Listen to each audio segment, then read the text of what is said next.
she says, well, this isn't the United States Red Cross. They won't have a thing to do with us. This is the International Red Cross thing. I had no idea. I mean, I thought Red Cross was Red Cross. Well, it's not. And so they have a new campaign called the No to Nukes, which is really, really excellent. It has some wonderful videos that can really inspire.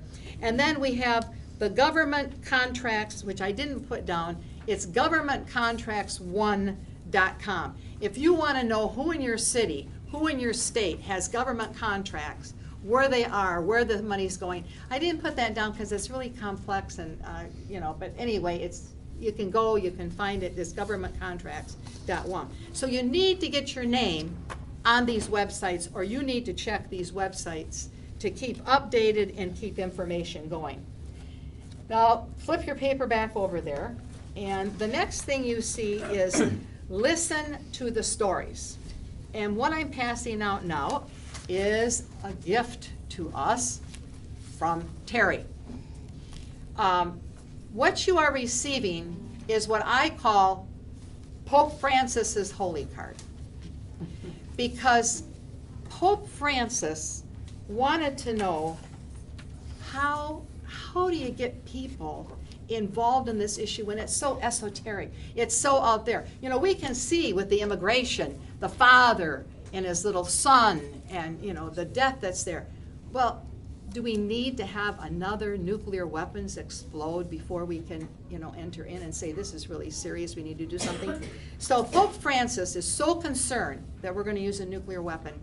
In December of 2017, he started passing these cards out to the media, to press people, to individuals, to whoever he could pass them out to, because he was so moved by this picture that he thought maybe another person out there will see this picture and be moved to do something. And so on the back of it, it's the fruit of war. He signed his name. It's in Italian, but this was taken by an American photographer just after Nagasaki. On your sheet there, the beginning. Like the sentence. Pardon? Back, it looks like it says that this child is waiting his turn at the crematorium. Right. His brother. Right. Died. Right. Yeah, On his back. his back. Right. The first movie you see there is brand new. It's the beginning of the end of nuclear weapons. That is the ICANN film that has come out after the treaty was passed. Setsuko Thurlow, who Ardeth talked about, is in there. Very, very good. The Bomb, Eric Schlescher was part of that again. Nuclear Savage, The Islands of Secret Project 4.1, that's the Marshall Islands, where as a government, we referred to the people as savages.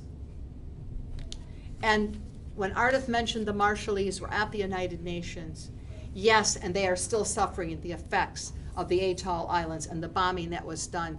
And we knew what the bomb would do because we'd already used it on Hiroshima and Nagasaki. But we wanted to see, well, what are some other effects that it does on people? And so we went over to the Marshall Islands and we started bombing the islands and whole peoples and islands and the jellyfish babies and all that. That's in that film. Very, very well done if you've not seen it.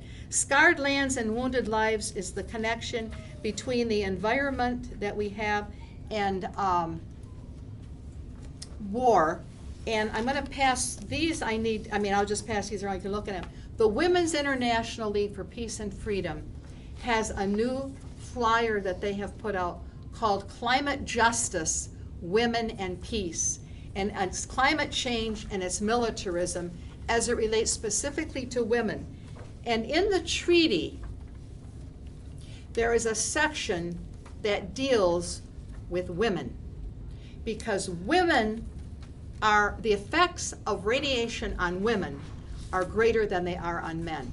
And this is finally being acknowledged in the treaty. So I just passed that out as another resource, because Women's International League for Peace and Freedom isn't one of the resources that I put down there for you. And of course, there's all kinds of books. One of the books I often use, depending on our audience, and I'm going to share it here, is people say, where's the African American community?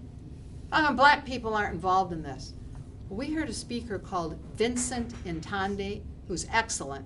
He wrote a book called African Americans Against the Bomb, Nuclear Weapons, Colonialism, and the Black Freedom Movement.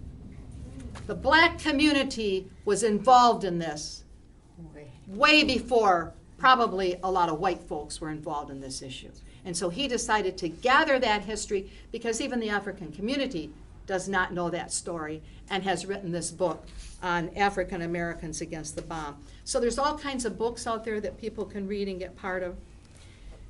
So that's listening to the stories of survivors. How do we get our hearts to want to do something? This is one way. Then you see, pressure your elected officials. Now, I know a lot of people in this room don't want anything to do with elected officials at all. But there's a lot of ways that we can try to change a system, and we can try to do things. And this is one of them. And if you go to either ICANN, any of those first three websites that are there, what we're asking people to do, so you ask your representative, will you sign the pledge that you support this treaty? For the United States to have to sign this treaty, we need the Senate. We need all of our senators. Oh, and the president. Okay. We are a long ways from getting the United States to sign this treaty. But, you know, we have almost more nuclear weapons than anybody in the world. We certainly have more bases. So does that mean we can just say, oh, well, we don't have to think about this treaty because our government's never going to pass it anyway. So why should I spend any time on it at all? Well, I think that's the wrong attitude to take about it. And I think you need to go to your representative and you need to say, they may never have heard of it. Ardeth and I have been visiting the senators' offices and dropping off a copy of the treaty, and we did the ones that might be more supportive. There is some legislation in Congress. Probably the two people, if I had to name just two people off, would be Representative McGovern. Yay, Worcester, he's our guy. Yeah, he has done probably more on the treaty than anyone in Congress, and Senator Markey would be the other one. Another Massachusetts. Yeah, that has, yes, Massachusetts, and Massachusetts has more cities that have signed on to the treaty than anybody else has too. So that's the one thing. The other thing right now, since we're in a presidential, you know, all this campaign stuff, when you go to the town hall meetings, when you write letters to the whatever, mention the treaty. You know, do you support a ban on nuclear weapons? Do you support the UN treaty? You know, don't, like I said, let them off the hook. Get your state, your churches, your schools, your colleges, your universities to all be nuclear compliant. Now, we have a lot of folks that have gotten on board already. We have the whole state of California, okay? The whole state of Oregon, And New Jersey. their state legislators. The New Jersey State Assembly has said yes. The Maine State Senate has said yes. All kinds of cities. The last city to say yes was Tucson, Arizona. That was our friends Jack and Felice from the Nuclear Resistor. They just went to the city council and they were able to get the city council. Now, it really isn't that hard if you go to your city, because June 11th of 2018, the U.S. Conference of Mayors all said yes to this. So your mayor probably goes to the U.S. Conference of Mayors, so they already should know about this and have already said yes to it. So it's a matter, you know, but, you know, do you get a small group of people together? You know, how do you want to go and approach your city council or your county government, whatever? But I have a list of all kinds of cities, Los Angeles, California, Washington, D.C., Santa Barbara, Brookline, Portland, Maine, Baltimore, Salt Lake City, Utah. The list goes on, and it's on those websites that you can read about those sites.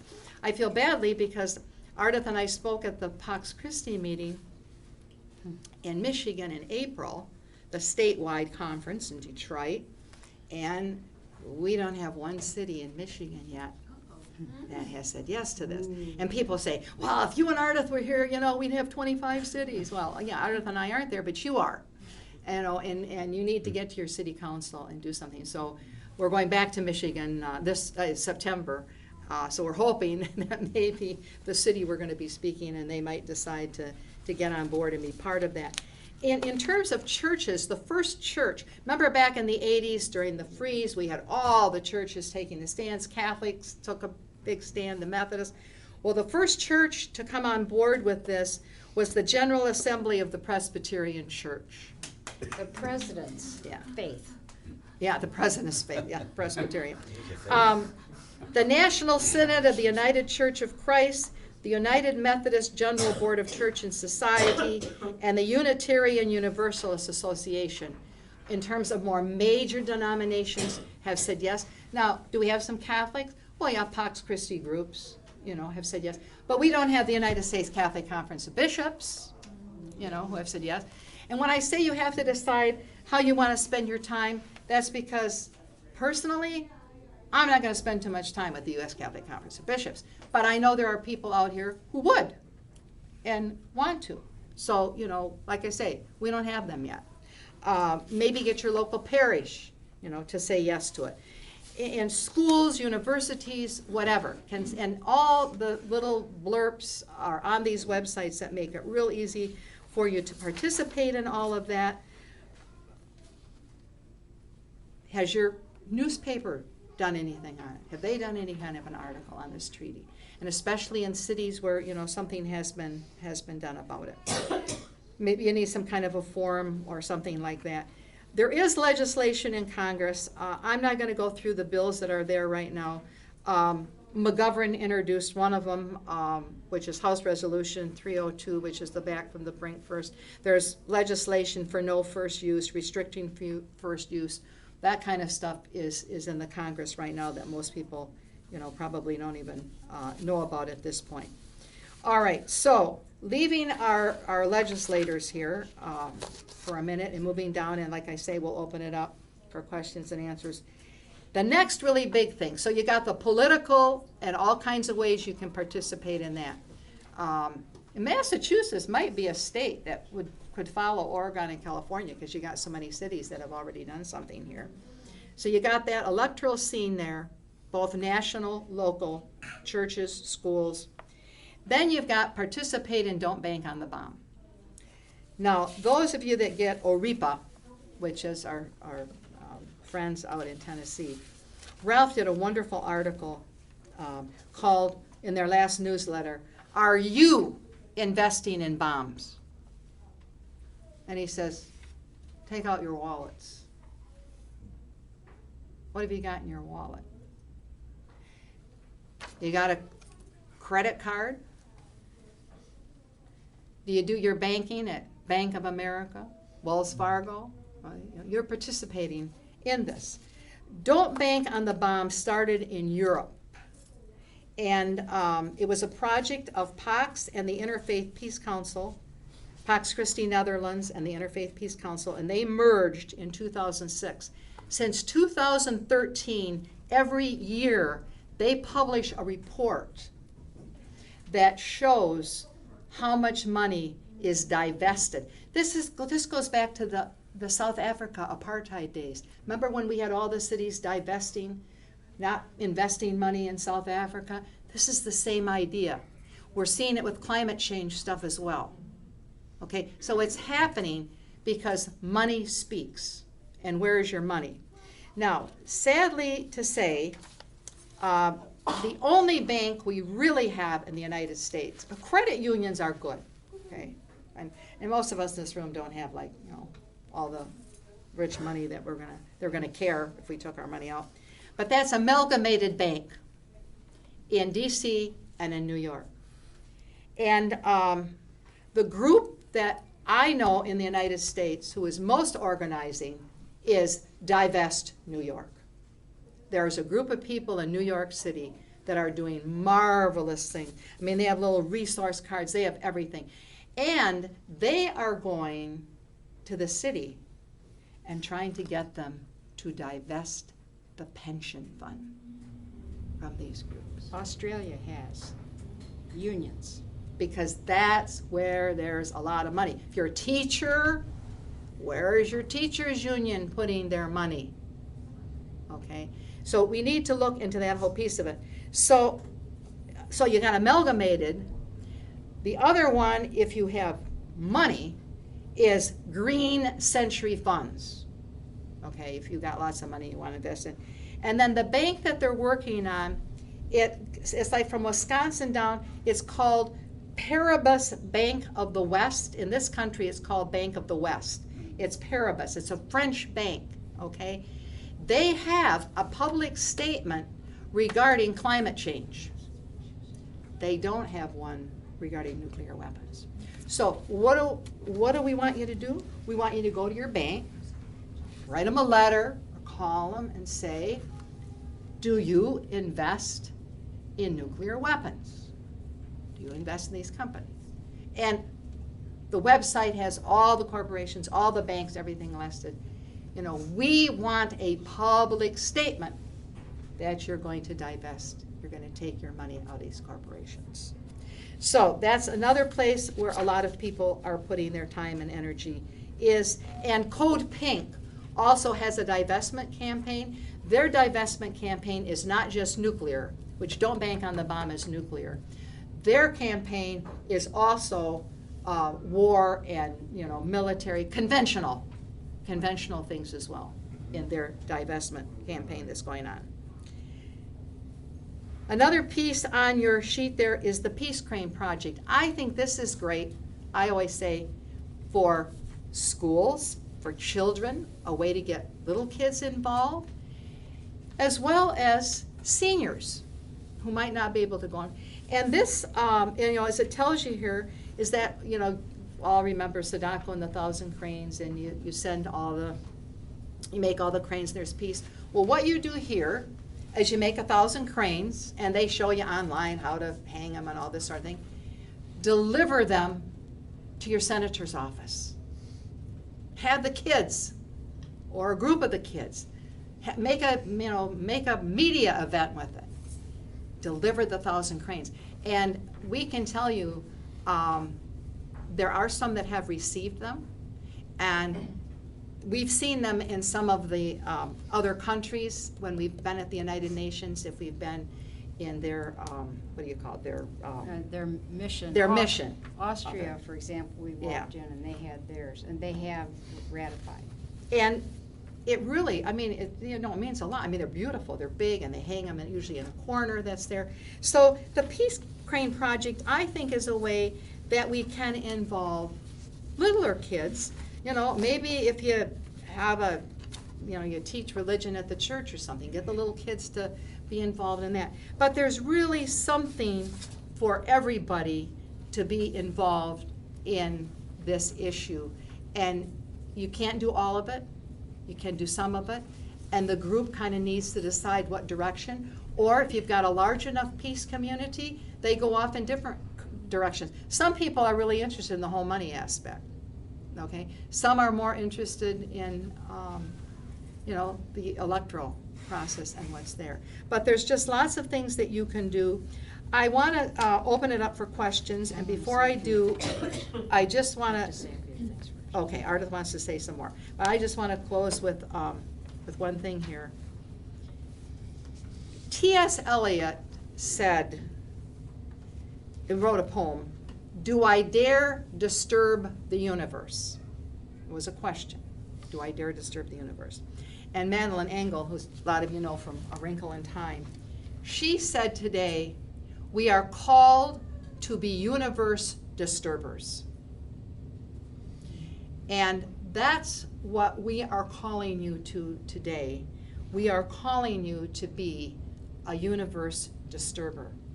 And as our sister Jackie Hudson, who some of you knew, who has passed on, Presente Jackie, always closed by saying, if every one of you in this room would take one step outside your comfort zone. For some person, that might mean wearing a button or wearing a t-shirt. That could be outside their comfort zone. For somebody else, it could be stepping over a line. But the point is, every action is equally, and I stress equally important. Somebody said, well, I haven't been to jail. Or, I don't care if you've been to jail. I don't care if you've been arrested. That is no higher. We're not a hierarchy. We're a circle. We are a circle. And if you're raising children nonviolently, as Ardeth mentioned, if you're teaching in a school, if you're a student who writes a paper, if you step over a line, if you're in jail or prison, it all makes the universe better and brings us closer to a world of peace and justice. Thank you. Now Ardeth will talk and then we'll open it up. So we had the 3 drafts, and on July 7th, 2017, 7/7/17, the historical treaty was passed. 122 nations said yes, 1 nation said no, and 1 nation abstained. The Netherlands said no. They fought it all the way through. They were the only nation that has nuclear weapons on their soil from the United States that participated in it. And Singapore abstained. They weren't prepared, but they have since signed. Today we have the 70 signatures and the 26 ratifications and a whole lineup. Down to 50 we must have. Beatrice thinks we should have it by the end of 2019. I'm projecting August. 2019 or 2020? 2019, but I'm predicting August 2020. Hopefully it'll be in the midst of that someplace. Once then the ratifications take place, then the whole thing goes into process. The plans are made on each one of the nations, and the IAEA follows through with it, and the plan has to be to dismantle all of them, etc. On September 20th, when the General Assembly came back together, the first one that signed was the Holy See and ratified it. Guyana and Thailand were the other 2, so there were 3, and now there's 26. There were 53 signatures, and now there are 70. So from September 20th, when it first opened, until today, we're in process strongly. Next, when ICANN received the Nobel Peace Prize, that really set it in place. I don't know if you watched any of it, but the first was the reception of it. Beatrice Finn and Setsuko were on stage receiving it. All the people in the audience, we knew them all. They were all part of it. And then after that, they had a big torch light procession in the street, and then they had a big concert. When they had the concert, they had all of the names of all the people through the years that have participated in statements as it related to dismantling all nuclear weapons. It was just a magnificent 3-day celebration. We streamed it all, and we were part of it, from our home front. So that has happened, and now, the people from ICANN and these hundreds of groups are out doing all of these things that Carol stated. Now over here, everything that she mentioned, there are papers, like those bigger papers that are hanging up. You'll see the banks that are the major ones they're working on, or the investment firms like BlackRock, and so you'll see the ones they're working on. And you have all the corporations that build these things. So wherever Carol and I go, in this 2 minutes before midnight, when we talk about nuclear weapons and the environment in the 2 minutes, we go to every one of those sites of corporations. We go to all the sites of, wherever there is a connection with nuclear weapons. We even go to the bishops in the area. We go to the political leaders in the area. So, sometimes we need weeks in a specific area to do the marching, to work with the groups that are actually part of it. And we have seen some things happen. We could write storybooks. One of the persons that works at our mother house is just my closure. One of the women, she's a DACA person. She's really worried her family's going to be taken away from this country. She does not know another country. She's going to the college at the same time. So what does she do? She marches over to her bank and she says, are you in any way connected with investing in nuclear weapons? And when they said that they are, she says, I want all my money out of this bank. Now that's courageous for a DACA person and a family that might be picked up and sent back to another country. So these are the stories. I mean, we could tell you a lot of stories like that of things happening from individuals and even groups, like Carol mentioned, New York.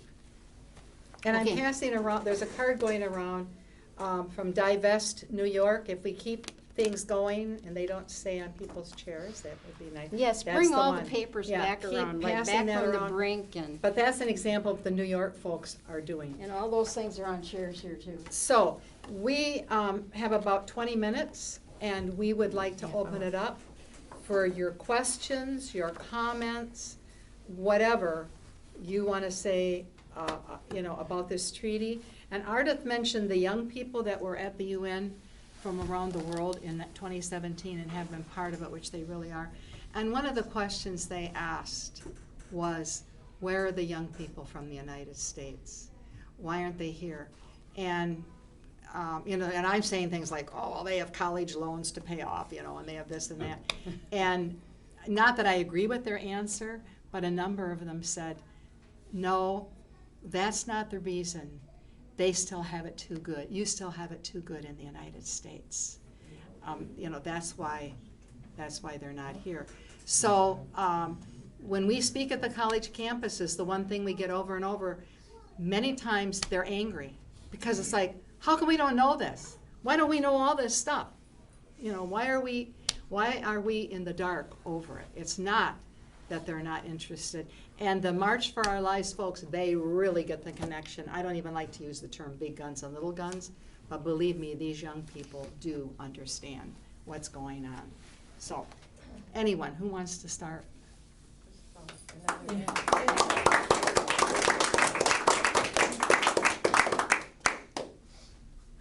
I was first introduced to the treaty about a year ago. I'm a Franciscan, we're part of Brandywine Peace Committee. The last 3 times that we were Lockheed Martin, we brought the treaty. Yes. And of course, they blatantly declined, but at least they know about it. So what we're trying to do is introduce the treaty, and I knew certain parts of it, but I'm glad you explained at least time. So at least Lockheed Martin, I think they're kind of involved in everything, but at least they declined to read it, but at least they know something about it. So at least there's an effort to get some of the companies to at least read it anyway. Well, my story is that Lockheed Martin in Newport News, or one of those cities, when we spent a couple weeks with Steve Baggerly. So we went to Lockheed Martin, and as we walked in, we handed the treaty immediately, and they got a person to come out who was like more above them, the workers at the desk. And so he said, well, you know what we're doing for the environment. We're working so hard. I mean, we're doing all of the solar and all. Yeah, I don't know if you know, but around every one of the big military sites, you have these magnificent grounds of these corporations. They must get billions of dollars in profits because they really have entities that are magnificent. So solar, and they're part of the different communities. They're doing like community gardens, and they're doing all these good things. And so after I let him speak for quite a while, I just looked at him, I said, but you've got to get out of the war business. I said, when I saw Lockheed on that bomb that killed those 44 children in Yemen, I thought, not in our names. And he looked at me, and that was the end of the conversation. He walked out and he started smoking. He smoked and he smoked. He smoked and he smoked. We went down to Northrop Grumman, and when we came back, he was still there smoking. I mean, you never know. I mean, does he want to have a Lockheed name on the bomb that killed those kids in the bus going to school or coming home from school? I mean, he doesn't. But something has to touch their hearts that they say we can't participate in this anymore. So, and those there's lists of the corporations, there's lists of the banks, investment firms, and everything over here if you get a chance to look at it. Yes. So I've kind of, in the last 2 years of my life, transitioned into an environment that I'm not used to, where I'm still in high school, so I take the general ed classes usually. So like last year I took a history class, and it is we're in this neighborhood now, this environment, where all of the young, like these, or even they're not young now, because they were all 16 and above, and I know you guys consider that very young, but for me, that's we should have some awareness of the world.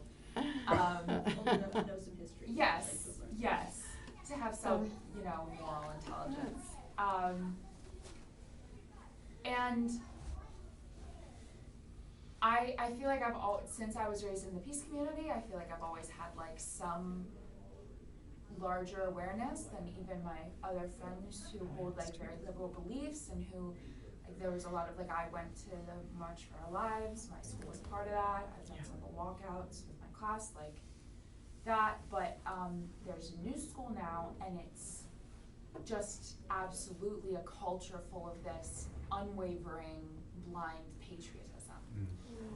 With kids who were taught and adhere to this narrative of America, taught from the perspective of America is the good guy in all of the shows, all of the movies, all of the stories. Right. We are the good guys, and every other nation, falters with their ethical. We come in and be the bigger person, and you see that emerge. That kind of like, we can never do anything wrong. Everything's more nuanced and has an explanation. We were learning about Hiroshima in class. My teacher, she was very educated, but she's also very young. She's definitely in her mid to early 20s. And she grew up in the same community, went to college in the same community, and then returned to the community. So while she has historical knowledge, she's, and the way that it was taught, she phrased a question as we were learning about it, because she's someone who encourages like class participation. She wants to hear everybody's diverse ideas, which there's not that many, about it. And so she was like, she said, oh, what did she say? She said, like, raise your hand if you think that, like, the bombing of Hiroshima was justified. And I'd say 4/5 of the class raised their hands. Raise their hands. And then everybody else. That's also how she presented all the material. Yeah, and then the second part was, what do you think? She asked the remaining people, what do you think they should have done differently? And most of them said, well, I think it's a little unfair that they didn't wait to make sure that they'd received the warning. Because that's what happened from what I was taught about it, that they, contacted the base, the city, and they were like, okay, we will bomb you unless you surrender. And the city never got it. They didn't give enough time. And instead they just dropped the 2 bombs anyway. So all of the responses were, they should have waited, or they should have dropped one and not the other. And I raised my hand, and I was like, here's a hot new take. What if the bombing of thousands and thousands of civilians was not the best move? Like, what if it was unjustified and horrendous and cruel and absolutely a war crime, and something that America should be absolutely actively mourning and repenting and praying to God that we have the wisdom to make better decisions for, instead of kind of educating our youth as if it was a logical military decision. And literally people were like fighting with me about it. They're like, and what people legitimately turned to me and said was, so would you have rather it been Americans? And I was like, it doesn't matter who it was. Like, I see it as the same grief, the same loss of life as if it had been a bomb in New York City. And you don't. So I'm sorry. I'm sorry. My question was, I felt in that moment very overwhelmed by this. Suddenly I felt like I had the sole task of explaining all of the information that I had, and I didn't know how to. I feel like I just came out of it looking like angry and like anti-patriotic, and just everybody was just like, I don't know what she's talking about. How would you